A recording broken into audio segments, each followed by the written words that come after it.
పాట. సో నేను పాడతాను, నాతో పాటు మీరు పాడండి. సంఘంలో బహుశా ఇది మొదటిసారి పాడుతా ఉన్నాను.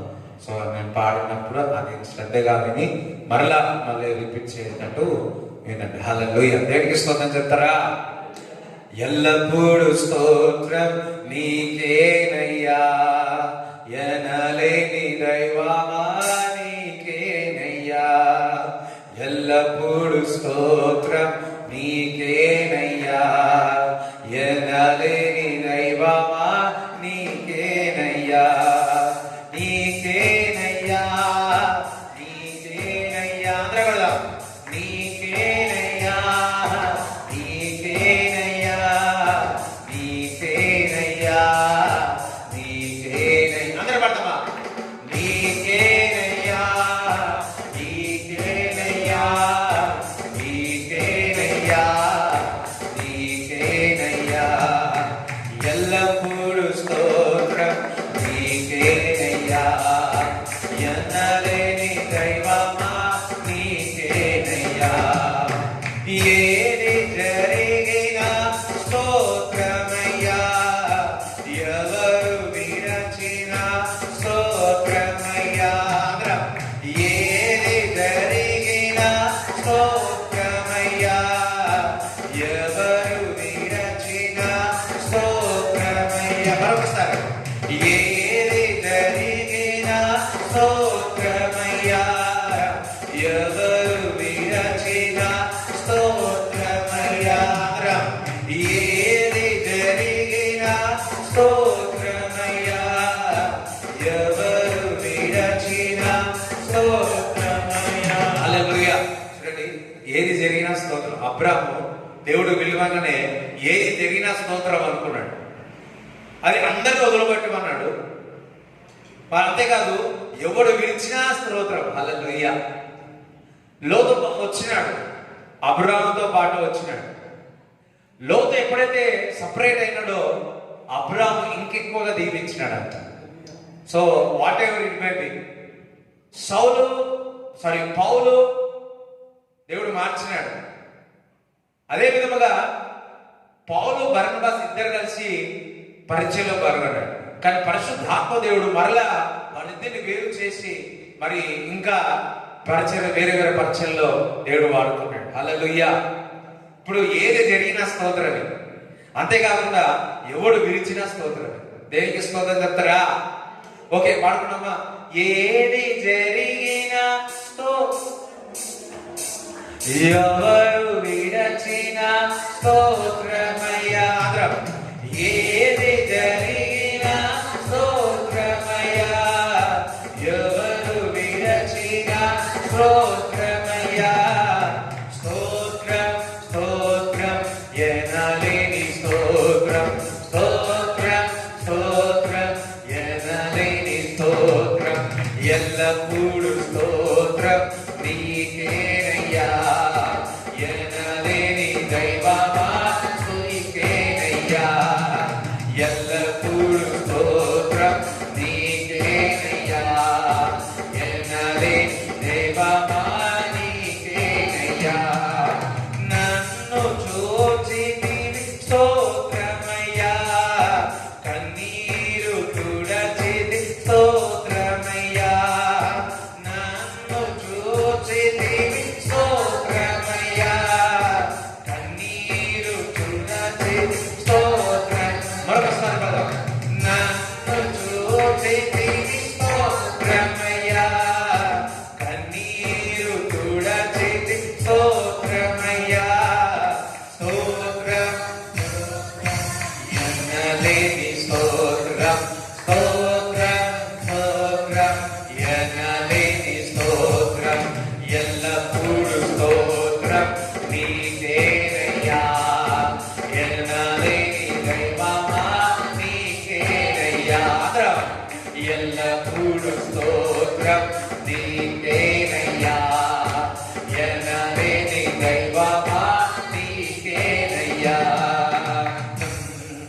నీతి దైవమా స్తోత్రమయ్యా, విజయవంతుడా స్తోత్రమయ్యా. నీతిమంతుడా, నీతి దైవ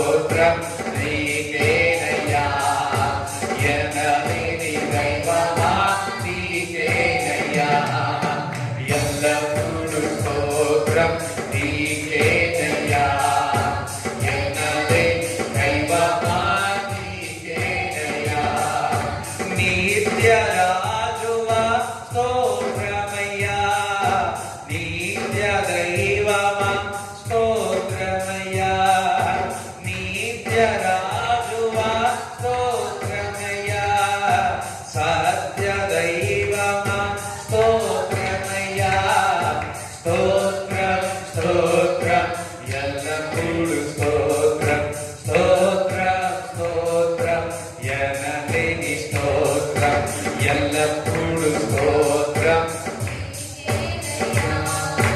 ఎన్నలేని దైవమా నీకేనయ్యా ఎల్లప్పుడూ స్తోత్రం నీకేనయ్యా ఎన్నలేని దైవమా నీకేనయ్యా అందరూ నిలబడదామా నీకేనయ్యా నీకేనయ్యా నీకేనయ్యా నీకేనయ్యా అందరూ నీకేనయ్యా నీకేనయ్యా నీకేనయ్యా నీకేనయ్యా గ్లోరీ నీకేనయ్యా నీకేనయ్యా నీకేనయ్యా నీకేనయ్యా ఆరాధన ఆరాధన ఆరాధన ఆరాధన ఆరాధన ఆరాధన ఆరాధన ఆరాధన ప్రైజ్ ది లార్డ్ హల్లెలూయా నాకెన్నో మేలు చేసింది నీకేమి అర్పించదను దేవా నీకేమి చెల్లించదను మరి 72 అందులో 72 thank you Jesus thank you father thank you Jesus అందరూ కూడా దేవునికి స్తోత్రం చెప్తాం thank you Jesus the glorious Lord హల్లెలూయా సత్రా మాదారాలసికే thank you Jesus open your heart మన హృదయాలను తెరిచి ఆయన చేతుల మేలు చేసాయి జ్ఞాపకం చేసుకుంటూ thank you Jesus thank you lord హల్లెలూయా హల్లెలూయా హల్లెలూయా హల్లెలూయా నాకెన్నో మేలు చేసితివి నీకేమి అర్పింతును దేవా నీకేమి చెల్లింతును నాకెన్నో మేలు చేసితివి నీకేమి అర్పింతును దేవా నీకేమి చెల్లింతును నచ్చబడవడా హల్లెలూయా యేసు రాజా కృతజ్ఞత స్తుతులు నీకే హల్లెలూయా యేసు రాజా కృతజ్ఞత స్తుతులు నీకే కృప చేత నన్ను రక్షించినావే కృప వెంబడి కృపతో నన్ను బలపరచితివే చేత నన్ను రక్షించినావే కృప వెంబడి కృపతో నన్ను బలపరచితివే నన్నెంతగానో ప్రేమించినావే నా పాపములు కడిగి పరిశుద్ధ పరచితివే నన్నెంతగానో ప్రేమించినావే నా పాపములు కడిగి పరిశుద్ధ పరచితివే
సంగమున నన్ను చేర్చుకున్నావు, నన్ను కొన్నవాడవు, నా వరుడవు నీవు. Thank you lord. Hallelujah. Praise the lord. అందరూ చప్పట్లు కూడా దేవుని స్తుతిస్తాం. హల్లెలూయా. అందరూ కూర్చోండి. రైట్. మరి అందరు బాగున్నారా? బాగున్నవారు అందరూ ఒకసారి నేను బాగున్నాను అనండి. నీతిమంతుడు ఏ విధంగా జీవిస్తాడు? విశ్వాసం మూలంగా జీవిస్తాడు. రైట్. ఓకే, మనందరము కూడా మరి ఈ యొక్క ఆదివారంలో దేవుడు సంజీవులో పెట్టి ఎన్నో మేలులో చేసినాడు. అందుకే ఇక్కడ ఒక మాట మనం పాట పాడుకున్నాం కదా, ఏమని? మనను ఆయన ఏం చేసినాడు? కొనుక్కున్నాడు. హల్లెలూయా. అందుకే దేవుడు ఒక వాక్యం సెలవిస్తుంది కదా, 1 కొరింథీయులు 6వ అధ్యాయము 19 చదవండి. 1 కొరింథీయులు 6వ అధ్యాయం 19. మీ దేహము దేవుని వలన మీకు అనుగ్రహింపబడి మీలోనున్న పరిశుద్ధాత్మకు ఆలయమై ఉన్నదని మీరు ఎరుగరా? మీరు దేవుని యొక్క ఆలయమై ఉన్నారు, మీకు తెలియదా? పరిశుద్ధాత్మ దేవుడు మీలో ఉన్నాడని తెలియదా? మీరు మీ సొత్తు కాదు. మీరు అంటే మీరు సొత్తు కాదు అన్నాడు. మీరు సొత్తు కాదు, విలువ పెట్టి కొనబడిన వారు. హల్లెలూయా. విలువ పెట్టి కొనబడ్డారు. అందరికీ చూడండి, విలువ పెట్టి మనల్ని కొన్నాడు. విలువ చూడండి, మనము డబ్బు తీసుకొని షాప్కి వెళితే మనం ఏదో ఒకటి కొనుక్కున్నాం. ఎందుకు? బిల్ల చెల్లిస్తున్నాం.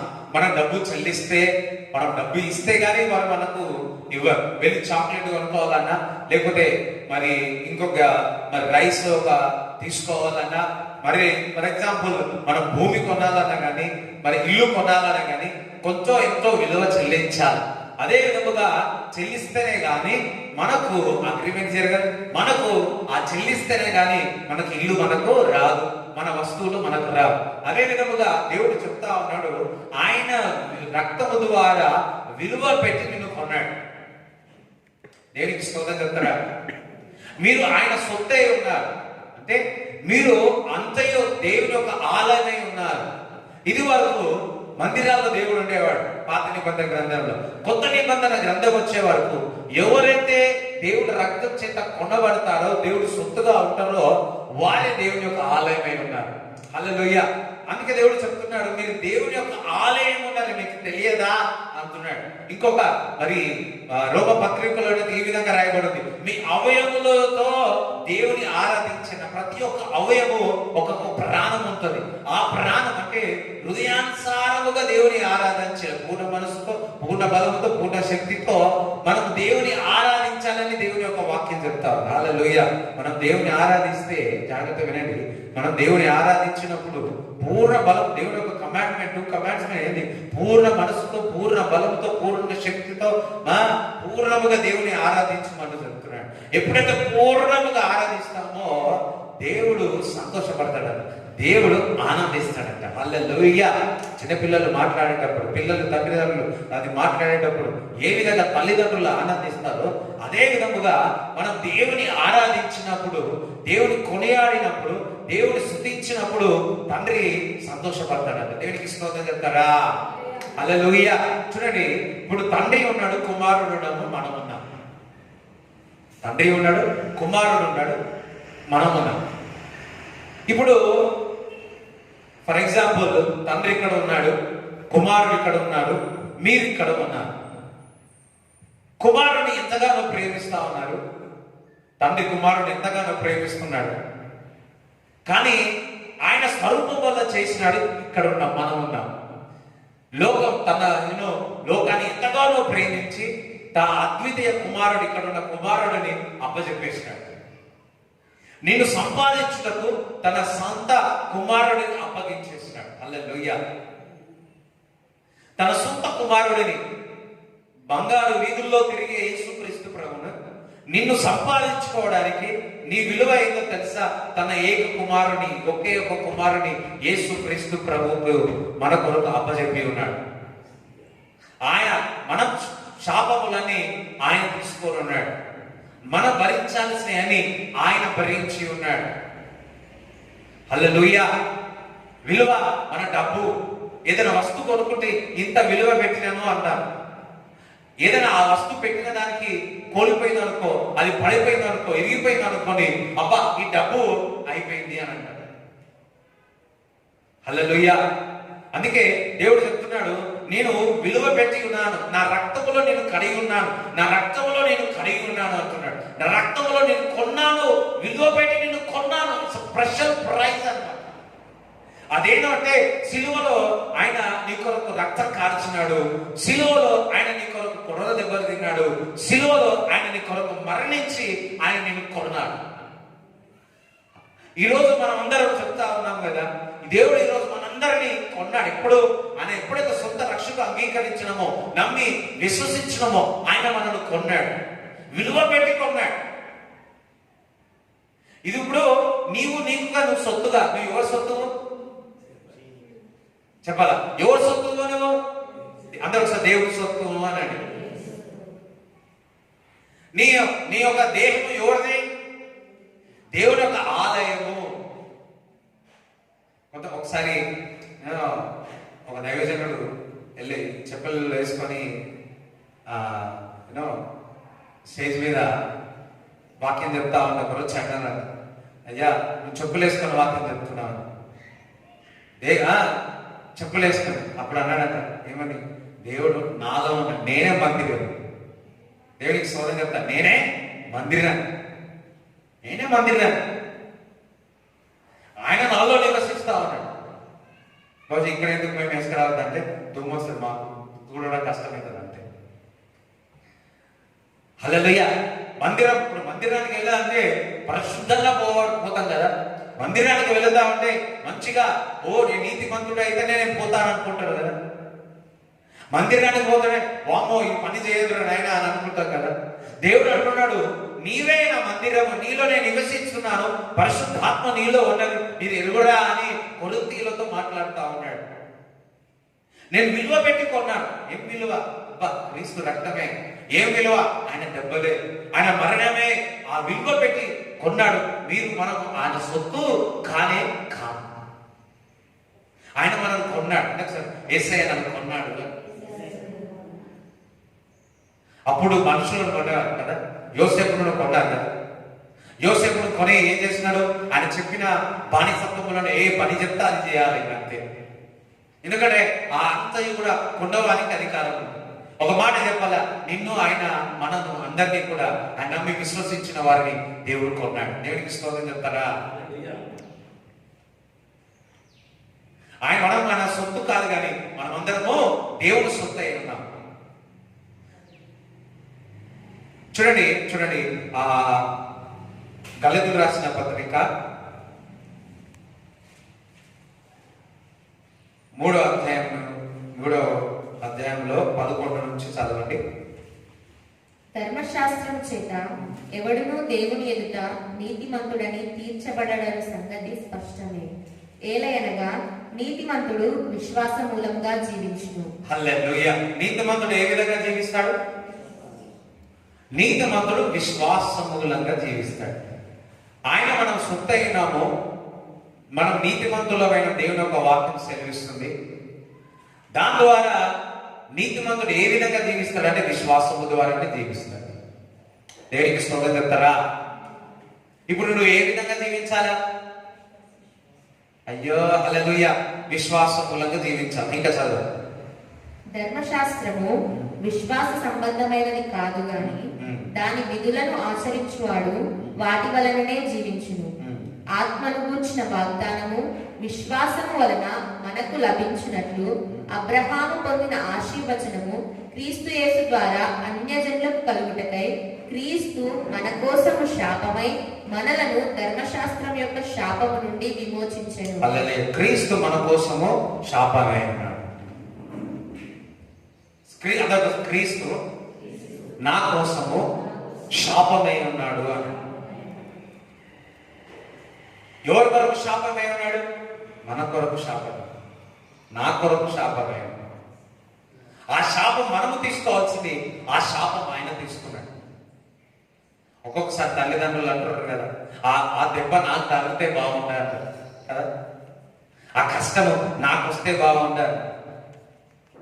హల్లెలూయా. మన కష్టాలన్నీ, మన చింత అన్నీ కూడా ఆయన తీసుకున్నాడు. ఆ శాపములని ఆయన భరించున్నాడు. దేవునికి స్తోత్రం చెప్తారా? ఆ బాధ, ఆ కష్టము నాకు వస్తే బాగుంది కానీ ఈయనకు వచ్చింది అని అనుకుంటారు. దేవునికి స్తోత్రం చెప్తారా? అదే విధముగా దేవుడు మన పాపములు, మన శిక్ష, ఆయన శాపము, మన శాపం ఆయన తీసుకున్నాడు. దేవునికి చప్పలు కూడా దేవుని స్తుతిస్తారా?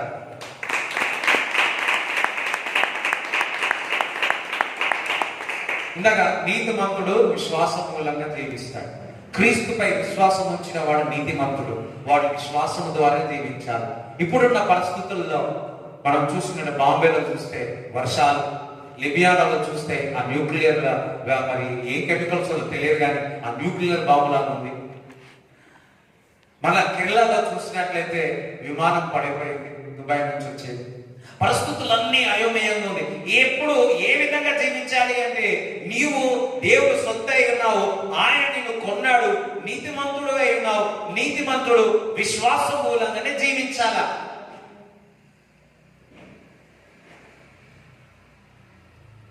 అందుకే చూడండి, అందులోనే 3:6 చేసినట్లయితే గలతీయులకు రాసిన పత్రిక 3:6 అబ్రహాము దేవుడు నమ్మాడు, అతను నీతిమంతుడుగా తీర్చబడేను అంటున్నాను. చదవండి. అబ్రహాము దేవుని నమ్మెను, అది అతనికి నీతిగా ఎంచబడెను. హల్లెలూయా. అతనికి నీతిగా. ఇప్పుడు మీరు ఎవరైనా నమ్ముతున్నారు?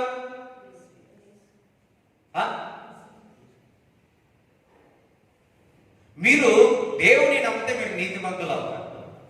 మీరు క్రీస్తుని నమ్మితే నీతిమంతులు అవుతారు. ఎంతమంది దేవుడు నమ్ముతున్నాడు ఇక్కడ? మనం అందరం దేవుడిని నమ్ముతున్నాం. నమ్మిన వారందరూ కూడా చూడండి, అబ్రహాము నీతిమంతుడే. ఎందుకు నీతిమంతుడైనాడంటే దేవుడిని నమ్మి ఉన్నాడు. మనము నమ్మి ఉన్నాం, మనము నీతిమంతులము. అందరం హల్లెలూయా చెప్తారా?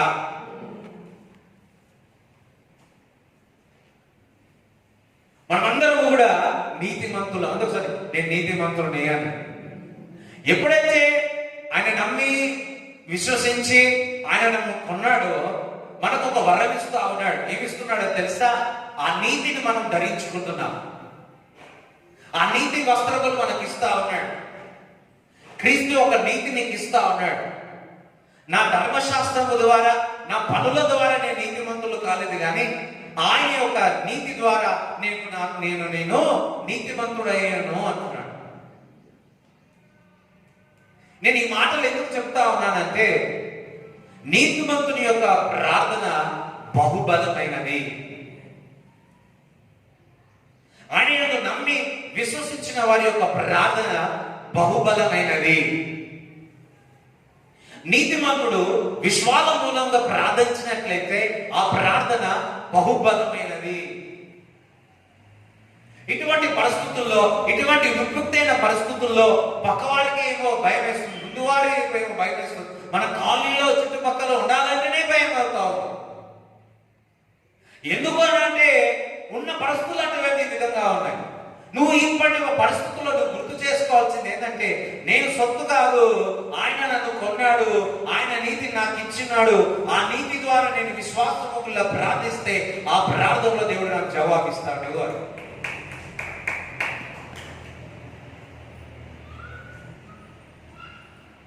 ఆ నీతి మనకిచ్చి ఉన్నాడు. తండ్రి యొక్క ఆస్తి కుమారుడికి ఇస్తాడు. అదే విధముగా తండ్రి అయిన యేసుక్రీస్తు ప్రభు తన ఆస్తి, తన నీతి ఇచ్చినాడు. ఆ నీతి మనకిచ్చి ఉన్నాడు. నువ్వు యేసుక్రీస్తు ప్రభు చూసినట్లయితే ప్రార్థన చేసిన అక్కడ అద్భుతాలు, ఆశ్చర్యక్రియలు జరిగినాయి. అదే ప్రార్థన నీతిమంతుడు ఆ నీతి మనకిచ్చినాడు. నీతిగా యేసు ప్రార్థన చేసి ఆ ప్రార్థనలో జవాబు పొందుకున్నాడు. అదే విధముగా ఆ నీతి మనకిచ్చినాడు. మనం ప్రార్థన చేస్తే అటువంటి కార్యాలు దేవుడు చేస్తున్నాడు. ఇది ఇప్పుడు వచ్చే కాలం ఏంటో తెలుసా? విశ్వాస మూలంగానే దేవుడు జీవించబడాలి. నేను మంచిర్యాల పట్టణానికి వెళ్ళినప్పుడు నా స్నేహితుడు తను మోహన్ ఉన్నాడు. తనకు కూతురు పుట్టాడు. కూతురికి ఆపిల్ కావాలి, సేవ చేస్తా ఉన్నాడు. ఆపిల్ కావాలి, ఆపిల్ కావాలి. ఇంట్లో చెప్పాడు ఏమనంటే, నాకు ఆపిల్ తీసుకురామంటే భార్య చెప్పాడు, నేను ఆపిల్ తీసుకొస్తా అని చెప్పాడు. వెళ్ళాడు, ఆపిల్ షాప్ దగ్గర ఉన్నాడు, ఫ్రూట్స్ అక్కడ ఉన్న దగ్గరికి వెళ్ళాడు. వెళ్ళి ఆపిల్ అడిగింది, జాగ్రత్త ఆపిల్ అడిగింది. డబ్బులు లేవు, గూగుల్ పేలో డబ్బులు లేవు, ఆపిల్ ఒకటి అడిగింది. ప్రభువా, తండ్రి నేను నీ సేవ చేస్తున్నా ప్రభువా, నువ్వు నాకు దయచే ప్రభువా, నా కూతురికి డబ్బులు లేవు ప్రభువా.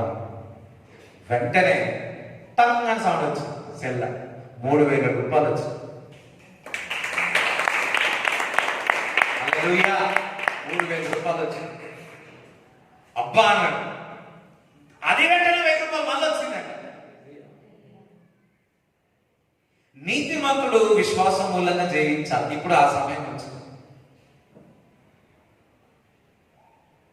మరి ఆ పరిస్థితుల్లో దేవుడు నీతిగా వెళ్ళాడు, అంటే విశ్వాసంతో వెళ్ళాడంటే ఆ నీతి మనకి ఇచ్చినాడు. కాబట్టి ఒక చిన్న ప్రార్థన చేసి, ప్రభువా నేను నీ బిడ్డను, నాకు దయచేయి ప్రభువా, మరి డబ్బులు లేవు నా దగ్గర, నాకు నా భార్యకి చెప్పేసి వచ్చిన, నా దగ్గర ఏమో డబ్బులు లేవు.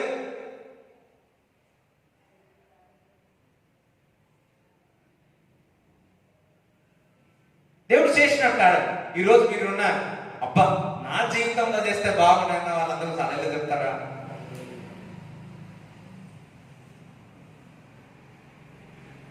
అసలు ఇటువంటి సంఘటనలు జరుగుతాయా అని ఆలోచన ఉన్నారు కొంతమంది.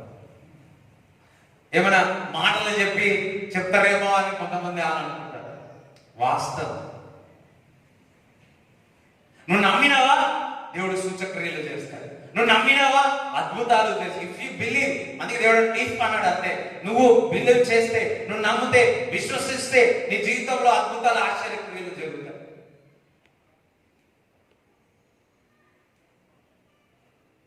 ఎంతమంది నమ్ముతున్నారు? నమ్మిన వాళ్ళు హల్లెలూయా చెప్తారా? అందుకే యాకోబు పత్రికలో 5వ అధ్యాయం చూడండి, మరి 13 నుంచి చదవండి ఒకసారి. మీలో ఎవరికైనా శ్రమ సంభవించినా అతడు ప్రార్థన చేయవలెను. ఎవరికైనా సంతోషం కలిగినా అతడు కీర్తనలు పాడవలెను. మీలో ఎవరికైనా సంతోషం కలిగితే, ఎవరికైనా బాధ కలిగితే, సరే మంచిది. మీలో ఎవడైనా రోగి అయి ఉన్నాడా అతడు సంఘపు పెద్దలను పిలిపింపవలెను. వారు ప్రభువు నామమున అతనికి నూనె రాచి అతని కొరకు ప్రార్థన చేయవలెను. విశ్వాస సహితమైన ప్రార్థన ఆ రోగిని స్వస్థపరచును. అలాగే చూడండి, విశ్వాసముతో కూడిన ప్రార్థన ఆ రోగమును బాగు చేస్తాడు. ఓ రోగమే కాదు, నువ్వు విశ్వాసముతో ప్రార్థిస్తే నీ జీవితంలో ఏ రోగమైనా మంచిగా చేస్తాడు. విశ్వాసముతో ప్రార్థిస్తే ఏ కార్యములను చేస్తాడు. హల్లెలూయా. ఇక ఇప్పుడు చూసినట్లయితే కొద్ది దగ్గొచ్చినా సరే మనం అయోమయంలో అయిపోతా ఉన్నాం. మనం ఒక దగ్గరికి వెళ్ళాం, కొద్దిగా వేడే తలనొప్పి వస్తే అమ్మో ఏమైనా వచ్చింది ఆయన భయపడిపోతా ఉన్నాం. హల్లెలూయా. నీవు విశ్వాసముతో ప్రార్థించు, స్వస్థత దేవుడు దయచేస్తాడు. చూడండి, బాంబే నుంచి నా స్నేహితుడు సేవ చేస్తా ఉన్నాడు. వారి సంఘస్థుల్లో ఒకరు మరణిస్తే సమాధి కార్యక్రమం కొరకు పోయినాడు. అతను ఈ వైరస్ అటాక్తో మరి ప్రభుత్వం నిద్రించినాడు. వెళ్ళిన తర్వాత అక్కడ ఎవరు రాకపోతే ఆయనని వెళ్ళి సమాధి కార్యక్రమం అంతా చేసినాడు. ఇంటికి వచ్చిన తర్వాత ఆయనకు రెస్పిరేషన్ రాదు, ఊపిరి రావట్లేదు, హెడ్ఏక్ వస్తా. లేచి విశ్వాసంతో ప్రార్థన చేసుకున్నాడు, యేసు క్రీస్తు నామములో స్వస్థత కావాలి. ఉదయకాలం దేవుడు స్వస్థపరిచినాడు. దేవునికి స్తోత్రం చెల్లిస్తారా? దేవునికి స్తోత్రం చెల్లిస్తారా? హల్లెలూయా. విశ్వాసముతో కూడిన ప్రార్థన వేరొకరికే కాదు, నీకుగా నువ్వు ప్రార్థన చేసుకుని దేవుడు స్వస్థపరుస్తాడు. విశ్వాసంతో ప్రార్థన ఓన్లీ రోగం వరకే కాదు, ఏ విషయంలో అయితే నువ్వు ప్రార్థన చేస్తావో దేవుడు వాటి విషయంలో అద్భుతము చేస్తాడు. చాలా మంది రోగం కొరకే ఆ విశ్వాసం అనుకుంటున్నారేమో. లేదు, చూడండి, ఆ దైవజనుడు వెళ్ళి ఆ ఆపిల్ పండు కొరకు పోయినాడు, కానీ 4 వేలు చేసినాడు దేవుడు. విశ్వాసంతో ఒక ప్రార్థన చేసినాడు. నువ్వు విశ్వాసంతో ప్రార్థించినవా దేవుడు అనేకమైన ఆశ్చర్య క్రియలు చేస్తాడు. చదువు ఇంకా. ప్రభువు అతని లేపును, అతడు పాపములు చేసిన వాడైతే పాప క్షమాపణ నొందును. మీ పాపములను ఒకరితోనొకడు ఒప్పుకొనుడి, మీరు స్వస్థత పొందినట్లు ఒకరి కొరకు ఒకడు ప్రార్థన చేయండి. ఏమంటున్నాడు? స్వస్థత కొరకు ఒకరికొకరు. ఇప్పుడు ఏ సమయం తెలుసా? ఒకరికొకరు ప్రార్థన చేసుకునే సమయం. ఒకటేమో నీకుగా నీకు ప్రార్థన చేసుకున్న మంచిది. రెండవది, మీ ఆలోచన వాక్యాలు వినేటప్పుడు మీ ఆలోచనలో అక్కడికి ఇక్కడ పోకూడదు. అర్థమైందా? గిరగిరిగిరగా తిరుగుతా ఉన్నాయి. వాక్యం వినటప్పుడు దయచేసి ఆ వాక్యము ద్వారానే మనము పరిపూర్ణము చెందుతాం. మీరు వాక్యం విన్నట్టే ఉన్నారు కానీ ఆలోచనలు మాత్రం వేరేగా ఉన్నాయి. మీ ఆలోచనలన్నీ వాక్యం మీద. ఇప్పుడు బండి నడుపుతా ఉంటే మధ్యలో వచ్చేటప్పుడు ఆ మధ్యలో వచ్చే కారు కానీ ఇంకొకటి కానీ ఏం చేస్తా ఉంటాం? కట్టుకొట్టుకుంటా పోతా ఉంటాం. అదేవిధంగా దేవుని ఒక వాక్యం ఎన్నుకుంటే ఆ ఆలోచనలు వస్తే బయటికి తీస్తా ఉన్నాడు, బయటికి పంపుతా ఉన్నాడు. ఈ మాట నేను అడిగిన ప్రభు, నేను వాక్యం చదివేటప్పుడు ఇట్లా ఆలోచనలు వస్తున్నాయి కదా, మరి ప్రార్థన చేసేటప్పుడు ఇట్లా ఆలోచనలు వస్తున్నాయి కదా, మరి వాక్యం అయినప్పుడు కొన్ని ఆలోచనలు వస్తున్నాయి అంటే ఈ దర్శనం చూపించినాడు. నువ్వు కార్లో పోయేటప్పుడు మధ్యలో, బైక్ మీద పోయేటప్పుడు మధ్యలో వస్తే నువ్వు ఏం చేస్తావు? నేను సైడ్ తీసుకొని పోతా ఉంటా. అదే విధముగా వచ్చే ఆలోచనలని అవన్నీ సైడ్కి పంపించేయను. దయచేసి మీరు వింటున్న వాక్యాలు, ఇప్పుడు వింటున్న వీడియోలో వింటున్న మీరు కూడా, వాక్యం వినుకుంటున్న మీరు ఆలోచనలన్నీ కూడా పక్కకు పెట్టేసి మీరు వాక్యం విన్నట్లయితే మీరు పరిపూర్ణంగా చదువుతారు. వాక్యం ద్వారా, వాక్యము 2 అంచెల ఖడ్గము. ఆ వాక్యం వింటేనే మీ మనసులో ఆ ఖడ్గం, మీ మనసులో ఉన్న ఆలోచనలు, చెడు అన్నీ కూడా దేవుడు పక్కకు తీస్తా ఉంటాడు. వస్తా ఉంటే అపవాదిని గర్దించు, అది మీ దగ్గర నుంచి పారిపోను అంటుంటాడు. వచ్చినప్పుడు తీసే నేను వాక్యం వినాలి అన్నాడు. నిద్రపోయే వాళ్ళు వాక్యం వినే వాళ్ళు అల్లని చెప్పండి. దేవునికి స్తోత్రం చెప్తారా? ఇప్పుడు ఏ కాలం వచ్చింది తెలుసా? ఒకరికొకరు ప్రార్థన చేసుకున్న సమయం, ఇతరుల కొరకు ఇతరులు ప్రార్థన చేసే సమయం. నేను మంచిగా ఉన్నా, నువ్వు నాకు ప్రార్థన చేయాల్సిన లేదు అని అనుకోదు. నా కుటుంబం మంచిగా ఉంది, నువ్వు ప్రార్థన చేయాల్సిన అవసరం లేదు అంట. ఎందుకంటే ఒకరికొకరు భారం భరించాలని దేవుని ఒక వాక్యం సెలవిస్తుంది. అదేవిధంగా ఒకరికొకరు ప్రార్థన చేసుకునే సమయం, ఒక రాష్ట్రం ఇంకొక రాష్ట్రం ఒకరికొకరు ప్రార్థన చేసుకునే సమయం, ఒకరి బలహీనత కొరకు ఒకరు ప్రార్థన చేసుకున్న సమయం, ఒక ఫ్యామిలీ కొరకు ఇంకొకరు ప్రార్థన చేసుకున్న సమయం. ఓన్లీ స్వస్థతనే కాదు, ఒకరికొకరు ప్రార్థన చేసుకోమంటున్నాడు. ఇద్దరు ఒకరికొకరు ప్రార్థన చేసుకున్న సమయం, అది ఇద్దరు ఏకమిచ్చి ప్రార్థించినారా అది బహుబలమైనది. ఒక ఊరున్నోళ్ళు ఇంకో ఊరు కొరకు ప్రార్థన చేయాలి, ఆ ఊరున్నోళ్ళు ఈ ఊరు కొరకు ప్రార్థన చేయాలి. సమయం ఎటువంటిది వచ్చిందో తెలుసా? భయంకరమైన దినాలు ఉన్నాయి మా మధ్యలో కదా. చూస్తా ఉంటే రోడ్డు మీద సమాధులు పడిపోయే దినాలు కూడా రాబోతా ఉన్నాయి. అదే జరుగుతుంది, రోడ్డు మీద సమాధులు పడిపోతా ఉన్నాయి. సమాధులన్నీ ఎక్కడో పాడేసిన సమయం వస్తా ఉంది. ఒక దగ్గర అయితే సమాధి పాడేసారంట. వారసం వస్తే చూస్తే సమాధి ఎన్ని రోజుల్లో చనిపోయి పట్టించుకోవడం నాదులు లేడు. ఇటువంటి పరిస్థితుల్లో నీతిమంతుడు ఏ విధంగా జీవించగలడు? విశ్వాసమూలంగా జీవించగలడు. ఆ నీతిమంతుడు ఒకరికొకరు ప్రార్థన చేసుకుంటే తప్ప ఇంకా చదవదు. నీతిమంతుని విజ్ఞాపన మనఃపూర్వకమైనదై బహు బలము గలదై ఉండును. అబ్బా, నీతిమంతుని యొక్క ప్రార్థన ఏ విధంగా ఉంటది? బహుబలముగా. అంటే సరే, మనం ఏమై ఉన్నాం? మనము నీతిమంతులమై ఉన్నాము. మనము నీతిమంతులమై ఉన్నాము. మనము నీతిమంతుని యొక్క ప్రార్థన బహుబలమైనది. దేవుడికి స్తోత్రం చెప్తారా? మీరేమై ఉన్నారు ఇప్పుడు? చెప్పండి, మీ వాయిస్ వినిపించట్లేదు, విన్నవారు చెప్పండి. నీతిమంతులు. ఆ నీతిమంతుల యొక్క ప్రార్థన ఎటువంటిది? బహుబలమైనది. నీ ప్రార్థన నా ప్రార్థన బహుబలమైనది. మనం ప్రార్థించినప్పుడు బహుబలముగా ప్రార్థిస్తా ఉన్నాం, విశ్వాసముతో ప్రార్థిస్తా ఉన్నాం. నీతిమంతుడిని వినువు, ఆ నీతి నీకు ఇచ్చినాడు. యేసుక్రీస్తు ప్రభు యొక్క నీతి నీకు ఇచ్చినాడు. ఆ నీతి ద్వారా, విశ్వాసము ద్వారా నువ్వు ప్రార్థించినప్పుడు బహుబలముగా ఉంటుంది. నీ ప్రార్థన నీ కుటుంబాన్ని కాపాడుతుంది, నీ ప్రార్థన నీ ఊరిని కాపాడుతుంది.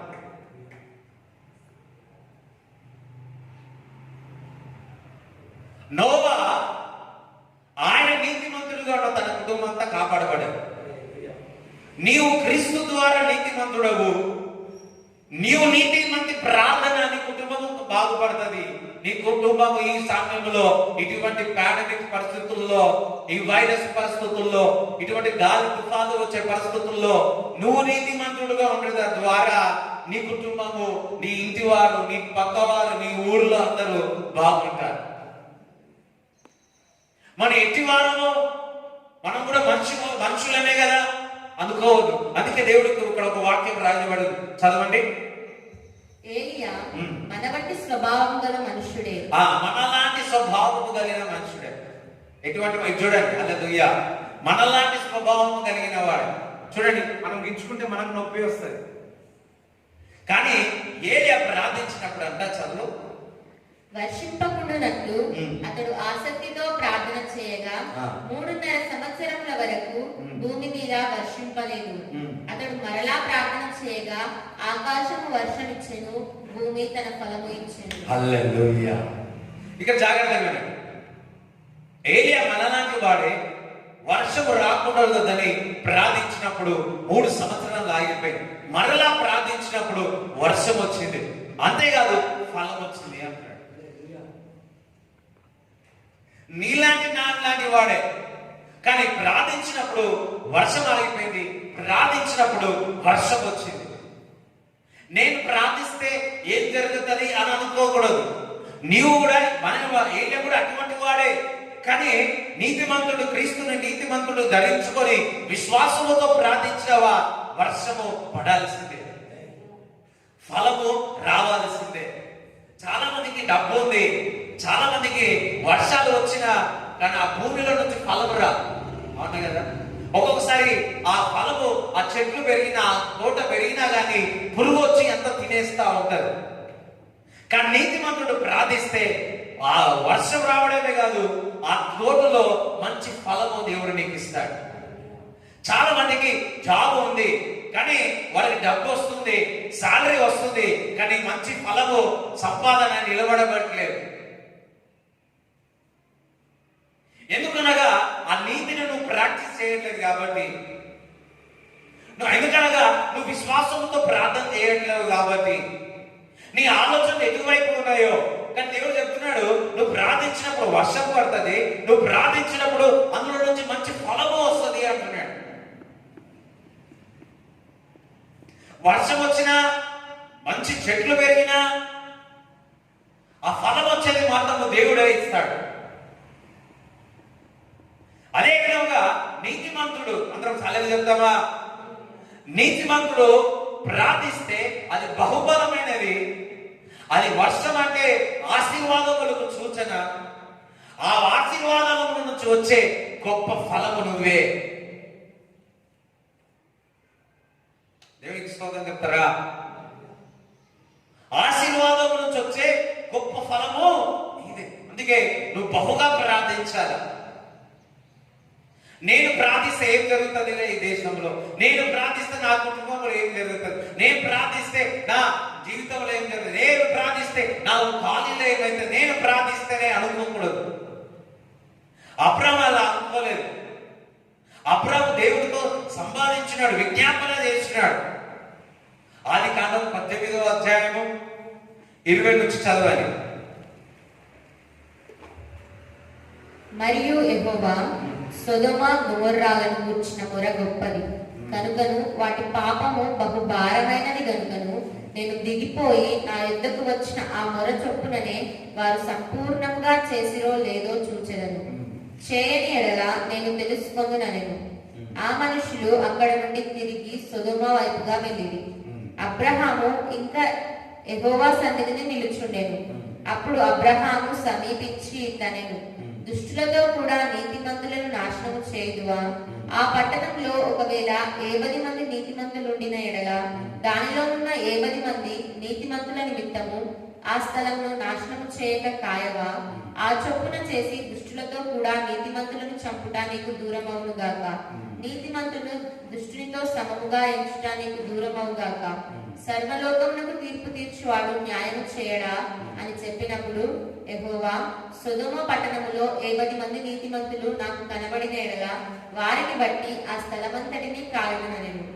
అందుకు అబ్రహాము, ఇదిగో ధూళియు బూడిదయునైన నేను ప్రభువుతో మాటలాడ తెగించుచున్నాను. 70 మంది నీతిమంతులలో ఒకవేళ 5 తక్కువైతే 5 తక్కువైనందున ఆ పట్టణమంతా నాశనము చేయుదువా అని మరలా అడిగాను. అందుకు ఆయన, అక్కడ 45 నాకు కనబడిన ఎడల నాశనము చేయననెను. అతడు ఇంకా ఆయనతో మాట్లాడుచు, ఒకవేళ అక్కడ 40 మందియే కనబడుదురేమో అనినప్పుడు ఆయన, ఆ 40 మందిని బట్టి నాశనము చేయకయుందునని చెప్పగా, అతడు, ప్రభువు కోపపడని ఎడల నేను మాట్లాడేదను. ఒకవేళ అక్కడ 30 మందియే కనబడుదురేమో అన్నప్పుడు ఆయన, అక్కడ 30 మంది నాకు కనబడిన ఎడల నాశనము చేయననెను. అందుకతడు, ఇదిగో ప్రభువుతో మాటలాడ తెగించింది, ఒకవేళ అక్కడ 20 మంది కనబడుదురేమో అని అన్నప్పుడు ఆయన, ఆ 20 మందిని బట్టి నాశనం చేయకుందుననగా, అతడు, ప్రభువు కోపపడని ఎడల నేను ఇంకొక మారే మాటలాడేదను. ఒకవేళ అక్కడ 10 మంది కనబడుదురేమో అనినప్పుడు ఆయన, ఆ 10 మందిని బట్టి నాశనం చేయకయుందుననెను. యెహోవా అబ్రహాముతో మాటలాడటం సాగించి వెళ్ళిపోయాను. హల్లెలూయా. ఇక్కడ చూడండి, 80, 50, 45, 30, 20, 10. అబ్రాహాము భలే మాట్లాడుతున్నాడు తండ్రితో. ప్రభా నువ్వు కోపపడకపోతే ఒక మాట అడుగుతా, ప్రభా నువ్వు కోపపడకపోతే ఇంకొకటి అడుగుతా. హల్లెలూయా. ముందు నేను చిన్నప్పుడు కాలేజీలో చదివేటప్పుడు మా నాన్నకు, నాన్న నువ్వు కోపపడకపోతే తిట్టకపోతే నేను ఒకటి చెప్తానన్నా. సో ఫస్ట్ టైం చెప్పినప్పుడే మా నాన్న కోపం తగ్గిపోయింది. దాని తర్వాత చెప్పినాక తిట్టలేకపోతుంది, కోపడకపోతే. హల్లెలూయా. ఇన్ ద సేమ్ వే అబ్రాహాముడు ఈ విధంగానే అడుగుతా ఉన్నాడు. ఏమని? ప్రభా నువ్వు కోపడకపోతే నేను ఒకటి అడుగుతా, నువ్వు కోపడకపోతే నేను ఒకటి అడుగుతా.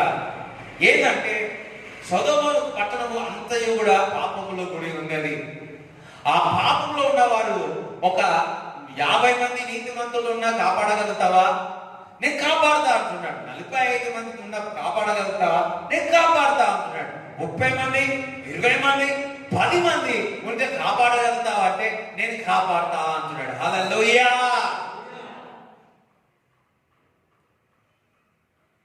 చూడండి, మన ఊరు ఇదివరకు ఇంతవరకు బాగున్నాయంటే కారణం ఏంటో తెలుసా? ఆయన రక్తంలో కడగబడి ఆ 10 మందిలో మనం ఉన్నాము కాబట్టి ఈ ఊరంతా కూడా దేవుడు కాపాడుతా ఉన్నాడు. మేము మేడ్చల్లో, నాన్నగారు మేడ్చల్లో వచ్చిన ఫస్ట్ ఒక కాలనీలో ఉండేవాళ్ళం. ఆ కాలనీ ఓనర్స్ వెళ్ళి మాంత్రిక విద్య దగ్గరికి వెళ్ళారు. ఆ మాంత్రికుల విద్య దగ్గరికి వెళ్ళినప్పుడు వారు చెప్పారంట, ఏమని? మీ కాలనీలో ఒక ప్రవక్త ఉన్నాడు, ఆ ప్రవక్త ద్వారా ఇన్ని మాంత్రికల విద్యలు చేసిన ఆ కాలనీలో ఉన్న మనుషులు చనిపోవట్లేదు అన్నాడు. హల్లెలూయా. ఒక ప్రవక్త, ఒక నీతిమంతుడు, విజ్ఞాపనకర్త ఆ ఊరిలో ఉంటే, ఆ కాలనీ ఉంటే, ఆ కాలనీ అంతా ప్రొటెక్షన్. ఒక నీతిమంతుని యొక్క పాలనలో ప్రజలు ఎంతగానో సంతోషిస్తారంట. నీతిమంతుని యొక్క పాలనలో ప్రజలు ఎంతగానో సంతోషిస్తారంట. లేకపోతే అవినీతి పరులు ఎప్పుడు పాలన చేస్తే వారు ఎప్పుడు ఆకలిగొని ఉంటారు. నీతిమంతుని యొక్క ప్రార్థన, నీతిగా జీవిస్తే నీవు గాని నీ పిల్లలు గాని ఎప్పుడు కలుపు ఖాళీగా పండుకోలేదు. ఆ సేవకుడు వెళ్ళాడు, కానీ ఆపిల్ పండు దేవుడు ఇచ్చింది. ఎందుకు? సేవకుడు నీతిమంతుడుగా, దేవుడు బిడ్డవు నీతిమంతుడుగా ఉన్నట్లయితే నీ ఎప్పుడు కడుపు నింపుతాడు. హల్లెలూయా. మంచి ఫలముతో, మంచి ఈవులతో నేను తృప్తిపరుస్తాడు. Righteous man live by faith. నీతిమంతుడు విశ్వాసం మూలంగా జీవించాల. ఆ నీతిమంతుడు ఇతరుల కొరకు ప్రార్థన చేసే అలవాటు ఉండాలా. అబ్రాము నమ్మినాడు, నీతిమంతుడు అయినాడు. పట్టణముకు, సొదొమ పట్టణము కొరకు నాశనము కాకుండా ప్రార్థన విజ్ఞాపన చేస్తా ఉన్నాడు. ఇప్పుడున్న పరిస్థితుల్లో నీవు నేను మనందరం కూడా మన రాష్ట్రము కొరకు, మన ఊరు కొరకు, మా ఇంటి పక్క వారి కొరకు, మన కాలనీ కొరకు ప్రార్థన చేసే సమయము ఆసన్నమై ఉండాలి. ఇప్పుడు నా కొరకే ప్రార్థన లేదు, ఇతరుల కొరకు ఒకరికొకరు ప్రార్థన చేసుకున్న సమయము, నీ కాలనీ కొరకు ప్రార్థన చేసుకున్న సమయము, నీ పట్టణము కొరకు ప్రార్థన చేసే సమయము, నీ ఊరు కొరకు ప్రార్థన చేసే సమయము, నీ బంధువుల కొరకు ప్రార్థన చేసే సమయము. ఏ టైంలో ఏమవుతుందో అర్థం కావట్లేదు. పరిస్థితులు లోకంలో న్యూస్లు చూస్తా ఉంటే భయం వస్తా ఉంది. ఇటువంటి సమయంలో ఏ విధంగా జీవించగలము? క్రీస్తుపై విశ్వాసము ద్వారానే జీవించగలుగుతా. ప్రార్థన ద్వారానే జీవించగలుగుతా. మనుషుడు రొట్టె వలనే కాదు, కానీ దేవుని దగ్గర నుంచి వచ్చిన ప్రతి మాట ద్వారా జీవించే సమయము ఆసన్నమైనది. కొద్ది రోజుల్లో ఆకలి ఆహారం లేక కరువు రాబోతుంది. ఆ కరువులో ఆకలి అంటారు. దాని తర్వాత ఏమంటారు తెలుసా? దేవుడు మాట చాలు, నాకు దేవుడు మాట నా కడుపు నింపే దినాలు రాబోతా ఉన్నాయి. కడుపు నిండినంత మాటన మనుషులు జీవిస్తాడా అంటే లేదు. దేవుని యొక్క మాట ద్వారా నీతిమంతుడు కాబోతా ఉన్నాడు. దేవుని యొక్క మాట ద్వారా వారు పరిపూర్ణంగా చెందకపోతున్నారు. ఆ వాక్యం కొరకు ఆకలి కొట్టి రాబోతా ఉన్నారు. ఇప్పుడు ఈ వాక్యం మనకు దొరుకుతా ఉంది. రాబోయే దినాల్లో ఈ వాక్యం కరువు అయిపోతుంది అంటున్నాడు. ఈ రోజు నేను జీవించగలుగుతున్నా అంటే, ఈ రోజు నాకు విశ్వాసం ఉందంటే నేను ఈరోజు పడిపోకుండా ఉన్నాను. కారణం ఏంటో తెలుసా? ఈ బైబిల్ చదువుతున్నా కాబట్టి, ఈ బైబిల్ అనుసారంగా నాకు ధైర్యం ఇస్తా ఉంది. అయ్యో పక్క వారికి ఏమైపోతుందో, మన ముందు వారికి ఏమైతుందో, మన కాలి వారికి ఏమైపోతుందని ఆందోళన చెందుతున్న మన కుటుంబం మనము ఏమైపోతామో భయపడతా ఉన్నాం. కానీ ఈ బైబిల్ చదివేటప్పుడు ఒక నిరీక్షణ ఇస్తుంది. నన్ను దేవుడు కొన్నాడు, నేను నీతిమంతుడి, నేను ప్రార్థిస్తా, ఆ తెగులు రాకుండా కాపాడుతాడు. హల్లెలూయా. ఇంతకాలము నీకుగా ప్రార్థిస్తున్న మంచిదే. ఇప్పుడు సమయం వచ్చింది పట్టణాల కొరకు, రాజుల కొరకు ప్రార్థన చేసే సమయం. నేను మామూలు అయిన వ్యక్తే కదా అనుకోవద్దు. నువ్వు పరిశుద్ధాత్మ నీలో ఉంది. పరిశుద్ధాత్మ నువ్వు శక్తి పొందుకున్నప్పుడు, పరిశుద్ధాత్మ మీదికి వచ్చినప్పుడు శక్తి పొందుకుంటారు అంటున్నారు. మీరు సాక్ష్యం ఇచ్చేదారు అంటున్నారు. ఎందరైతే ఆత్మ చేత నడిపింపబడతారో వారందరూ దేవుని యొక్క కుమారులు అంటున్నారు. ఈ సమయం ఎటువంటిదో తెలుసా? అందరూ దేవుని ఆత్మ చేత నడిపింపబడే సమయం. శరీరానుసారంగా నడిస్తే కుదురని సమయం. ఆత్మానుసారంగా నడిస్తేనే హల్లెలూయా. మొన్నటి దినం ఒక చూడండి, నల్గొండకి వెళ్ళాం. నల్గొండకి వెళ్ళినప్పుడు ఎక్కడికి వెళ్ళాం మెలకలిసి, ఎక్కడే ఎట్టుపోతున్నావో లేదు, ఎక్కడ పోయినా అద్భుతాలు జరిగినాయి. హల్లెలూయా. ఎక్కడ పోయినా మాకు ఆశ్చర్యక్రియలు జరిగినాయి. మేము ఆశ్చర్యపోయినాం. మాతో పాటు వచ్చిన వారు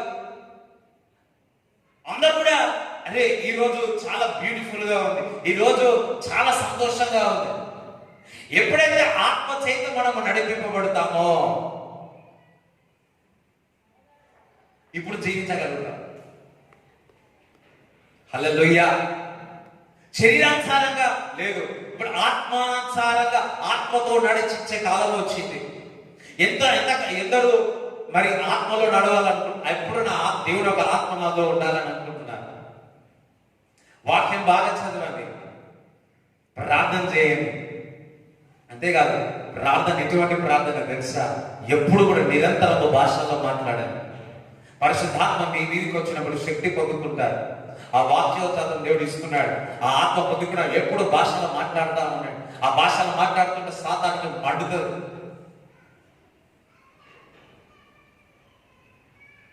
హల్లెలూయా.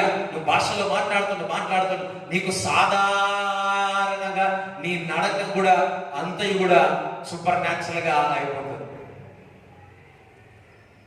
నీ నలుగు, నీ చూపు అంతయు కూడా, మొత్తము కూడా, మొత్తం ఆల్రెడీ నీ ఆత్మచేత నడిపింపబడు. ఎంతమంది ఆత్మచేత నడిపింపబడు? నువ్వు ఆత్మచేత నడిపింపబడేవా? ప్రతి స్టెప్, ప్రతి మాట ఒక అద్భుతమే. సో ఎప్పుడు భాషలో మాట్లాడడం అలవాటు చేసుకోండి. ఆత్మచేత నింపబడండి. మొదటిగా మీరు అన్న భాషల్లో మాట్లాడడం దేవుడు ఒక వాక్యం సెలవిస్తుంది. 120 మంది పైన గదిలో వారు ఆత్మచేత నింపబడినాక వారందరూ కూడా అన్న భాషల్లో మాట్లాడే దేవుడు ఒక వాక్యం చూస్తారు. పాల్భక్తుడు అంటున్నాడు, నేను మనసుతో ప్రార్థిస్తాను, ఆత్మలో ప్రార్థిస్తాను, మనసుతో ప్రార్థిస్తా అంటున్నాడు.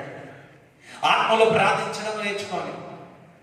ఆత్మ మా బలహీనతను చూసి మన బలహీనతను యుక్తముగా ములుగులతో ప్రార్థన చేయించున్నాడు.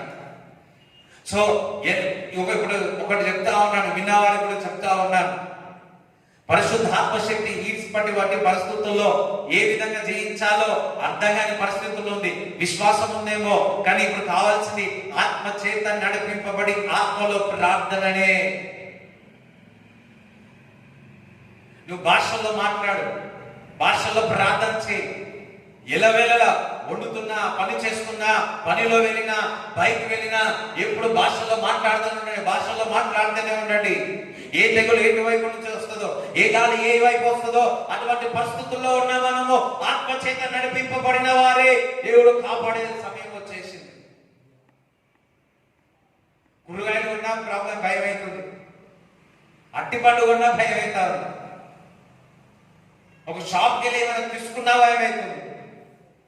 అదే నువ్వు ఆత్మపూర్వులు అయినా అనుకో, ఈ షాప్ వద్దు అంటాడు. ఒక షాప్కి వెళ్ళి ఒకవేళ వైరస్ అయినా కానీ నిన్ను చేతు ముక్కు దగ్గర తీసుకురాకుండా పెట్టేస్తాడు. యువర్ వాక్, నీ మాట, నీ నడక అంతయు కూడా ఆత్మ చేత నడిపింపబడును గాక. ఆత్మ చేత నడిపింపబడాలంటే ఎల్లవల్ల దేవుని స్తుతించండి, ఆత్మలో ప్రార్థించండి, అన్న భాషలో మాట్లాడుతూనే ఉండండి, అన్న భాషలో మాట్లాడుతూనే ఉండండి.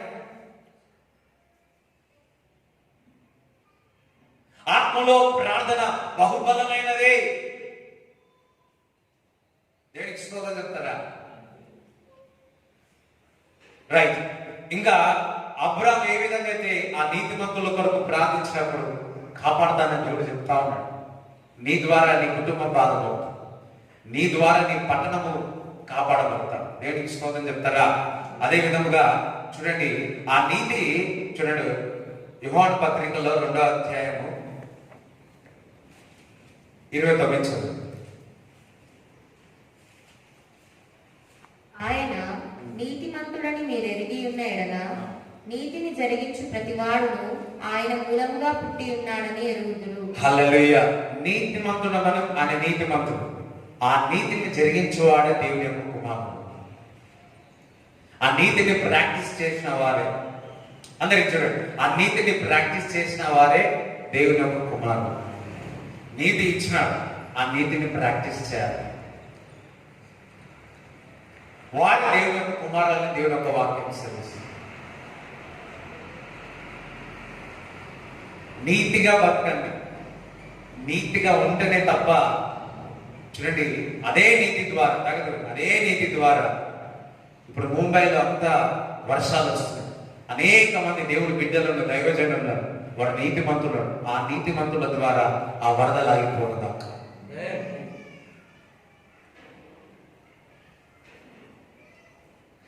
ప్రతి ఓడలో నోవా ఏ విధంగా నీతిమంతుల ద్వారా వారి కుటుంబం బాగుపడదు, ప్రతి ఊళ్ళో ప్రతి ఇంట్లో దేవుడు నమ్మేదారు కాక, తద్వారా ఆ ఊరంతా, ఆ పట్టణం అంతా కూడా కాపాడతారు. సాతానికి చోటు ఇవ్వకూడదు. సాతాను యొక్క అంటే ఆచారాలకు పోయి సాతానుకు చోటిస్తారు. ఆచారాలకు పోయి మీకు పరలోక రాజ్యం ఏం పోదు, కానీ సాతాను ఈ భూలోకంలో నేను పట్టి పీడిస్తా ఉంటాడు. హల్లెలూయా. మనుషులకు మొక్కూడదు, దేవునికి మొక్కుడా బాబు, దేవుని ఆరాధించరా నాయన అంటే మనుషులకు మొక్కడం. అక్కడ సాతానికి చోటించినట్టు విగ్రహానికి, రాజు ఒక విగ్రహానికి నమస్కరించమంటే శద్రకు మెషకు అసలు ఒప్పుకోలేదు.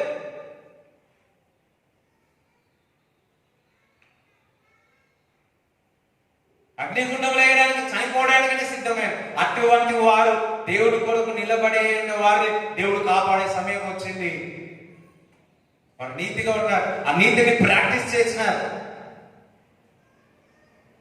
ఏమైతే ఒక్కరోజు సరే ఏం కాదు. అటువంటి వారిని కాపాడుతూ లేదు దేవుడు.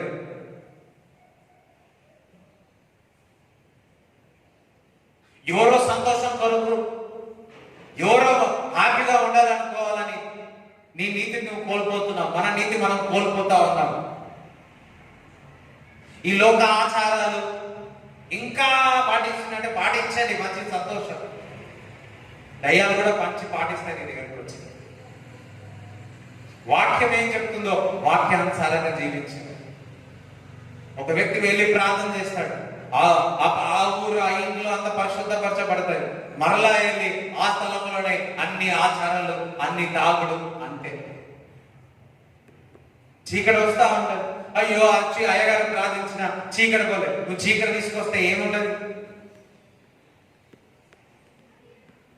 ఎలా కొడతా ఉంటే చీకటి తీసుకొస్తా ఉన్నావు. దేవునికి స్తోత్రం చెప్తారా?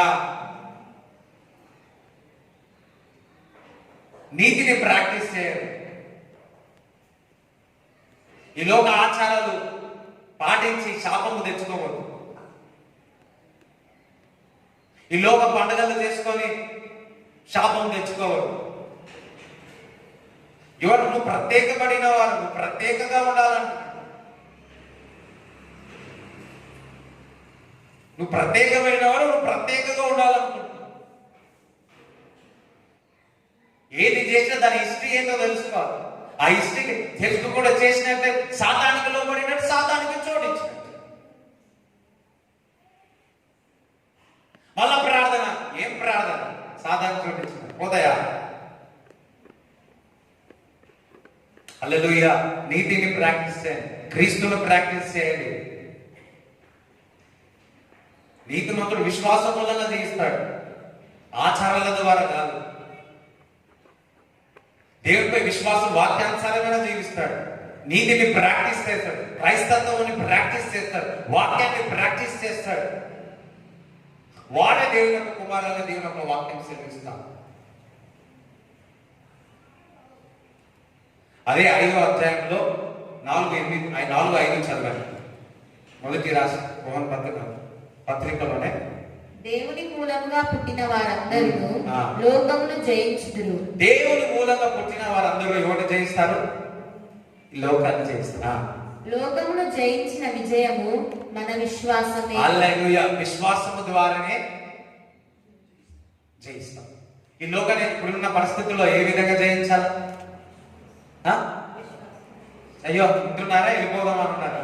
ఇంటున్నారా? ఒకసారి నోటి దగ్గర హల్లెలూయా. నీతి ఏ విధంగా ఈ లోకం జయించాలంటే ఏ విధంగా? ఆ విశ్వాసం ఏ విధంగా వస్తుంది? నీతిమంతుల ద్వారా. నీతిమంతుడు ఏ విధంగా జీవిస్తాడు? విశ్వాసము ద్వారా. ఈ లోకాన్ని అంటే ఇప్పుడున్న పరిస్థితులను విశ్వాసము ద్వారా జయిస్తాం.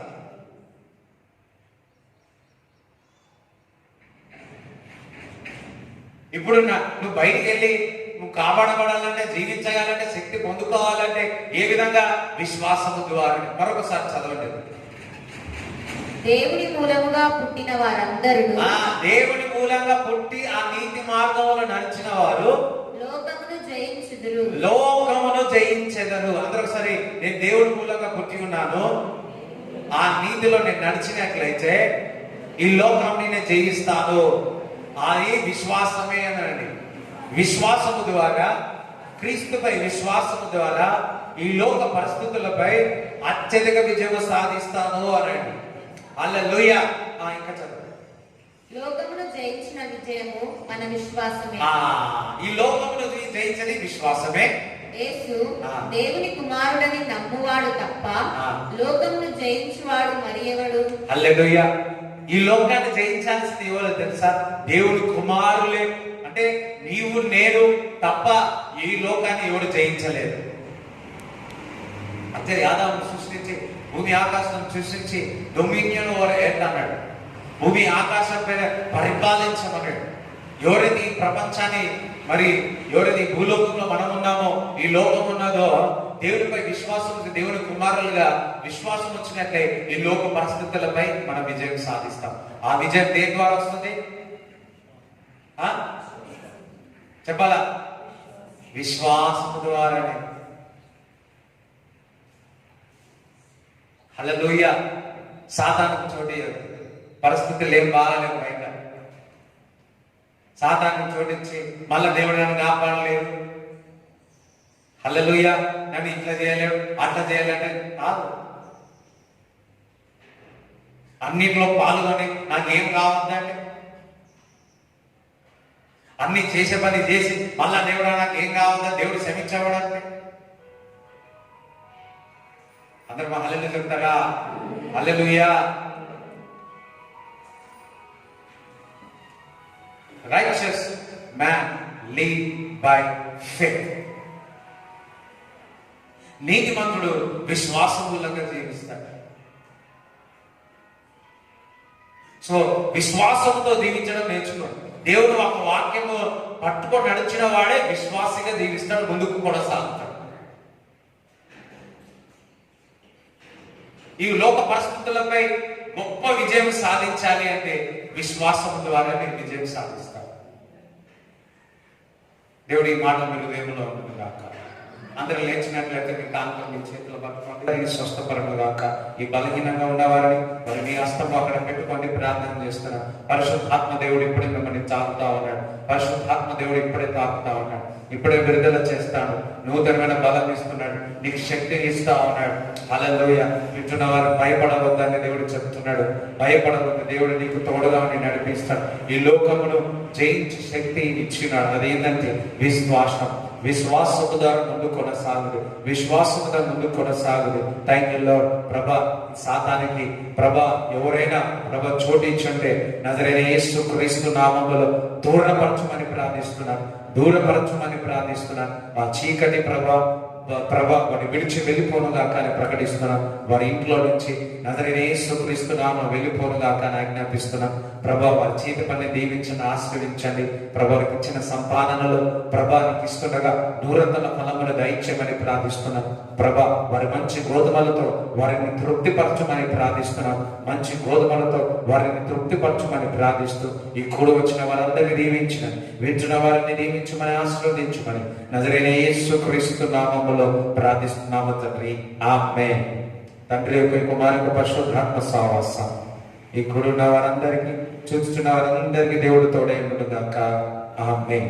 యేసు రక్తమే యేసు రక్తమే యేసు నామములో సంపూర్ణ విజయం కలుగుగాక. ఆమేన్.